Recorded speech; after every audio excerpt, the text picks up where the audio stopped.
اعوذ باللہ من الشیطان الرجیم بسم اللہ الرحمن الرحیم الصلاة والسلام علیک یا سیدی یا رسول اللہ وعلا آلک و اصحابک یا سیدی یا حبیب اللہ۔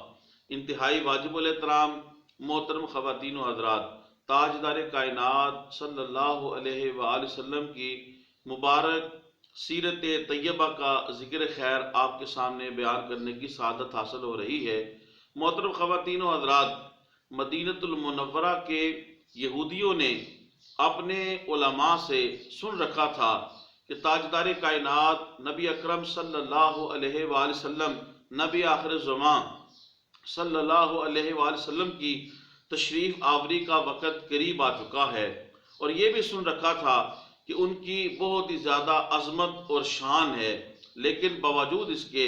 وہ آقا کریم علیہ الصلاۃ والتسلیم اور اسلام کے دشمن ہو گئے،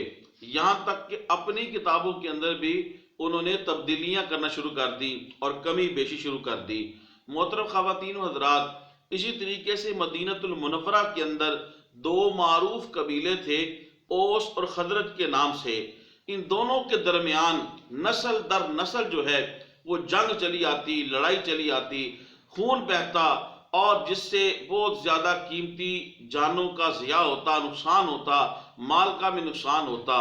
نبی اکرم صلی اللہ علیہ وآلہ وسلم جب مدینہ المنورہ میں تشریف لائے، آقا کریم علیہ الصلوۃ والسلام کی تعلیمات پہ عمل کرتے ہوئے اوس و خزرج کے درمیان جو ہے محبت پیدا ہو گئی، آپس میں شیر و شکر ہو گئے۔ اب اوس و خزرج کا اکٹھے ہونا اور ان کا آپس میں صلح کرنا، محبت کے ساتھ رہنا، یہ یہود کو ایک آنکھ نہیں باتا تھا۔ ہمیشہ وہ اوس اور خزرج کو لڑانے کے لیے شرارتیں اور منصوبے کرتے رہتے، لیکن تاجدار کائنات صلی اللہ علیہ وآلہ وسلم کی نگاہ نبوت کی وجہ سے، نگاہ نبوت کے فیض کی وجہ سے، اور آقا کریم علیہ الصلوۃ والسلام کی مؤثر حکمت عملی کی وجہ سے یہ لڑائیاں ٹل جاتی، اور اوس اور خزرج